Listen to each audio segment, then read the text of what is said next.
जय माता की। कैसे हैं आप सबका स्वागत है मेरे इस यूट्यूब चैनल पर। आज का जो टॉपिक है वो बहुत ही इंटरेस्टिंग टॉपिक है कि आप दिव्य दृष्टि कैसे प्राप्त कर सकते हैं।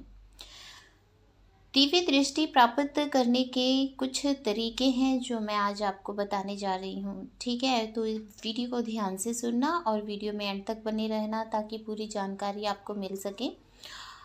और अगर आप मेरे चैनल पर नए हैं तो चैनल को सब्सक्राइब कीजिए, बेल आइकन दबाइए ताकि हमारे द्वारा अपलोड की गई हर वीडियो की नोटिफिकेशन आपको मिल सके। तो चलिए बढ़ते हैं वीडियो में आगे।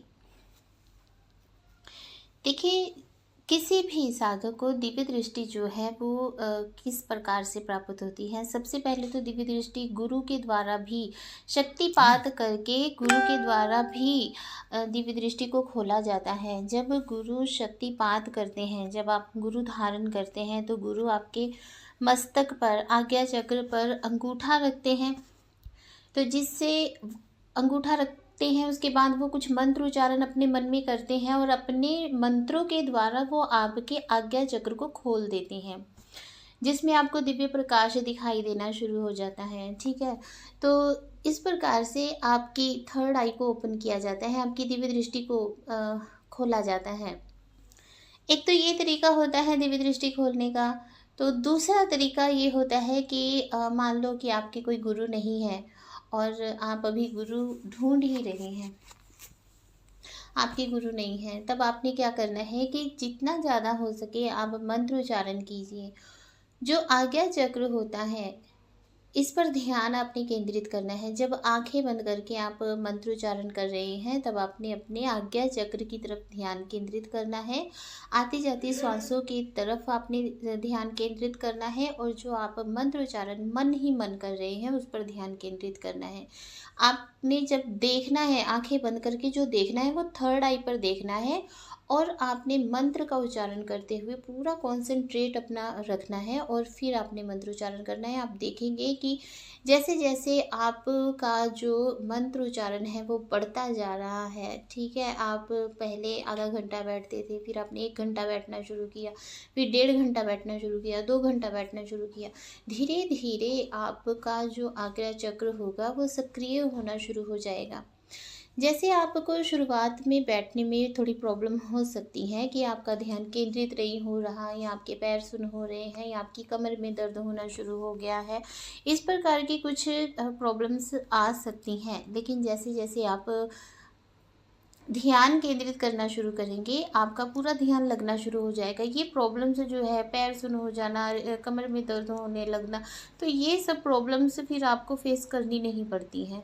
आप ध्यान लगा रहे हैं, जब मंत्रोच्चारण कर रहे हैं, आज्ञा चक्र की तरफ ध्यान केंद्रित कर रहे हैं, हो सकता है आपको अपने आसपास का शोर जो है वो डिस्टर्ब कर रहा हो, लेकिन जैसे जैसे आपका अभ्यास बढ़ता जाएगा आपको अपने आसपास का जो शोर है वो बिल्कुल भी डिस्टर्ब नहीं करेगा और पूरी तरह से आपका ध्यान केंद्रित हो जाएगा। और इस प्रकार से ध्यान केंद्रित होना शुरू हो जाएगा कि चाहे ढोल भी बज रहे हों आपके पास तब भी आपको कोई फ़र्क नहीं पड़ेगा। इस प्रकार से धीरे धीरे आपका जो आज्ञा चक्र है वो खुलना शुरू हो जाता है, क्योंकि आप जो मंत्र उच्चारण कर रहे हैं आज्ञा चक्र की तरफ ध्यान केंद्रित करके, उसकी वजह से जो ऊर्जा बढ़ रही है वो ऊर्जा ही शक्तिपात कर देती है और आपका ध्यान केंद्रित हो जाता है। आपका जो आज्ञा चक्र है वो सक्रिय हो जाता है, आज्ञा चक्र खुल जाता है। और एक तरीका होता है कि जो आपके इष्ट देव हैं उनके चित्र पर या उनकी प्रतिमा पर जब आप त्राटक करते हैं तब भी आपका आज्ञा चक्र खुल जाता है, क्योंकि आपके इष्ट देव की जो प्रतिमा है उसमें जो ऊर्जा है उस ऊर्जा से ही आपका जो आज्ञा चक्र है वो सक्रिय हो जाता है। तो इन विधियों के द्वारा थर्ड आई को ओपन किया जाता है, आज्ञा चक्र को ओपन किया जाता है।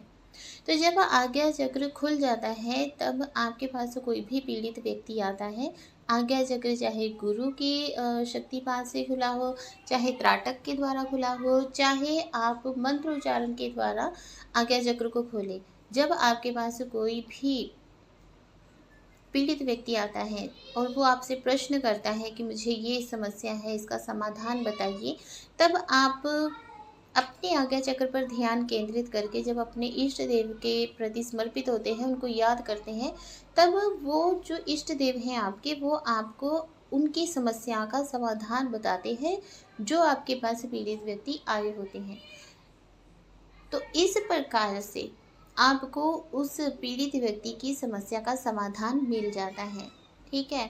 तो शुरुआत में आपको धुंधला-धुंधला दिखाई देगा, धीरे-धीरे आपको साफ दिखाई देना शुरू हो जाएगा आँखें बंद करके, और आपकी जो श्रवण शक्ति है, सुनने की शक्ति है, वो भी तीव्र हो जाती है। आपको अपने इष्ट देव की, या आप तो अपने उस देव की जिसको आपने सिद्ध किया है, उसकी ध्वनि आपको, उनकी बातें आपको सुनाई देनी शुरू हो जाती हैं।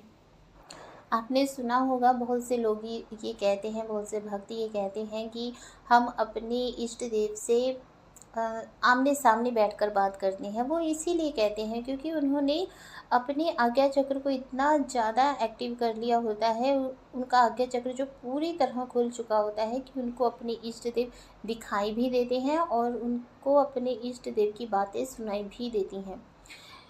तो अगर आप भी चाहते हैं कि आप अपने इष्ट देव से इस प्रकार से बात करें और आपका आज्ञा चक्र खुल जाए, तो उसके लिए आप या तो गुरु सानिध्य में जाइए, गुरु धारण कीजिए और गुरु से शक्तिपात करवाइए ताकि आपका आज्ञा चक्र खुल जाए, और आपको वो विधि बताएंगे किस प्रकार से आप अपने इष्ट देव को या अपने आराध्य देव को सिद्ध कर सकते हैं, और वो आपसे बातें करना शुरू करेंगे। या फिर आपको थोड़ी कड़ी मेहनत करनी पड़ेगी, आपको ज़्यादा से ज़्यादा समय जो है अपने ध्यान पर लगाना होगा। अगर आप नवाण मंत्र करते हैं, 1.25 लाख का जाप का अनुष्ठान करते हैं, तब भी आपका आज्ञा चक्र जो है वो सक्रिय होना शुरू हो जाता है। इसमें कुछ अनुभव भी होते हैं, तो उन अनुभवों से आपको पता चल जाएगा कि आप किस लेवल तक पहुंच रहे हैं। अगर आप ओम नमः शिवाय का भी जाप करते हैं, उससे भी आज्ञा चक्र खुल जाता है। आपको पता चलेगा कि आपके सामने जो पीड़ित व्यक्ति आया है वो क्या, उसकी प्रॉब्लम क्या है, उसका सॉल्यूशन क्या है, ये सब आपको पता चलना शुरू हो जाएगा। ठीक है? तो कुछ नियम होते हैं, अगर आपके गुरु हैं तो वो आपके गुरु आपको कुछ नियम बताएंगे कि आपने जब आज्ञा चक्र खोलना है, उसके लिए जब आप कार्यरत हो रहे हैं, तब आपने किन किन सावधानियों को बरतना है, कौन सी सावधानियां रखनी है और किन बातों का ख्याल रखना है, क्या भोग देना है, क्या प्रसाद चढ़ाना है, ये सब बातें गुरु के द्वारा बताई जाती हैं। ठीक है? और अगर आप भगवान शिव को गुरु बनाकर आज्ञा चक्र पर ध्यान केंद्रित करते हैं और प्रयास करते हैं कि आपका जो आज्ञा चक्र है वो सक्रिय हो जाए और आपको कुछ शक्तियाँ प्राप्त हो जाए, तब भी आप एक बालक की तरह, बालक से भी छोटे बालक यानी कि जो शिशु होता है, शिशु मतलब जैसे कोई बच्चा माँ की गोद में होता है और अपनी माँ से जब वो गोद में होता है तो कभी माँ को हाथ से थप्पड़ लगा देता है, कभी उसका पैर माँ को लग जाता है, लेकिन माँ खुश होती है ना, नाराज़ नहीं होती। उसी प्रकार से अगर आप शिशु बनकर भक्ति करेंगे, तब आपसे कोई त्रुटि हो जाएगी, कोई गलती हो जाएगी, तब भी कोई भी जो आपकी त्रुटि है या गलती है, उसका कोई भी आपको हर्जाना नहीं भरना पड़ता। परमात्मा आपको माफ़ कर देते हैं क्योंकि आप एक शिशु की भांति भगवान को रिझाने में लगे हुए हैं। और अगर आप शिशु बन के भगवान को रिझाते हैं, मनाते हैं, तो उससे क्या होगा कि आपको शक्तियाँ भी प्राप्त होंगी, भक्ति भी प्राप्त होगी, शक्ति भी प्राप्त होगी, और परमात्मा की कृपा आपको प्राप्त होगी। आपका आज्ञा चक्र खुल जाएगा, आपके जो सातों चक्र हैं वो खुल जाएंगे, 10वें द्वार खुल जाएगा, आपका बहुत कुछ प्राप्त हो जाता है। लेकिन शिशु बनकर अगर आप भक्ति करते हैं, तब उस भक्ति में अलग ही आनंद होता है। करके देखिए, बहुत ही अच्छा अनुभव आपको महसूस होगा, और अगर आपको कोई भी अनुभव हो तो मुझे कमेंट ज़रूर कीजिएगा। जय माता दी, खुश रहिए, खुशहाल रहिए।